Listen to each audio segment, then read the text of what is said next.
59. Okay guys, this is literally my fourth try because my computer will not record it. I've cleared things and it still isn't working, so we're going to try it this way on my phone. Anyway, I'm doing 8.7 indeterminate forms of L'Hopital's, and the first example is the limit as x approaches 0 of e to the 3x minus 1 over x. Now, the first thing we always do with limits is try direct substitution, right? So when I try to direct substitution, I'm going to get 0 over 0. I'd ask you to make a guess, so go ahead and do that. You can pause the video if you need to. But guess what you think this is going to be. And now we're going to check by taking the limit from both sides. Remember, my limit only exists if it's equal to the same or approaching the same number from both directions. So let's come in from the right first. As I come in from the right, when I set x equal to 0.1 and plug that in, I get 3.4985, blah, blah. When I plug in x equals 0.01, I get 3.0454, and so on and so forth. And when I plug in 0.001, I get 3.0045. So this is just a little number line to remind us that we're coming in from the right side, we're approaching 0.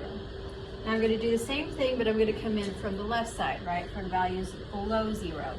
So I'm going to start with negative 0.1. I get 2.5918 and some change. Negative 0.01, 2.9554. Negative 0.001, 2.9955. So it does look like this is approaching 3 from the left as well. And since we're approaching 3 from both sides, that means the limit exists, and that limit is 3.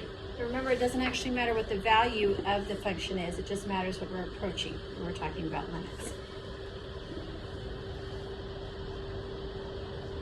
The second, and sorry guys, I'm moving kind of fast because of room.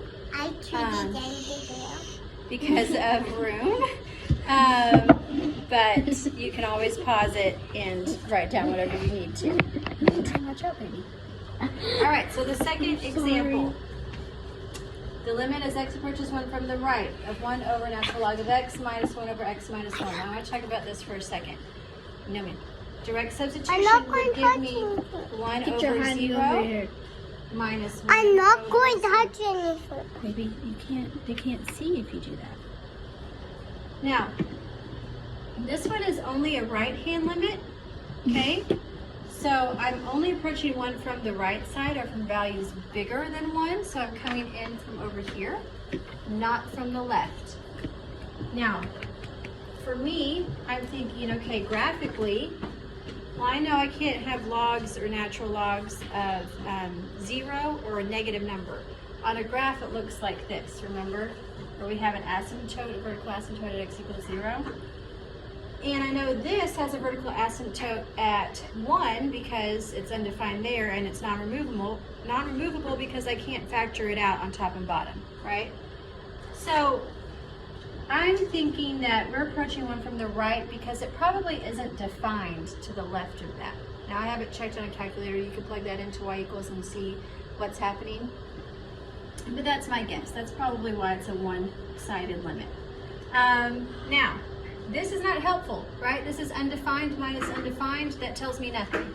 So I'm going to, again, just approach 1 from values larger than 1, coming in from the right side of the number line. So we start with x equals 1.1. We get 0.492, and that keeps going.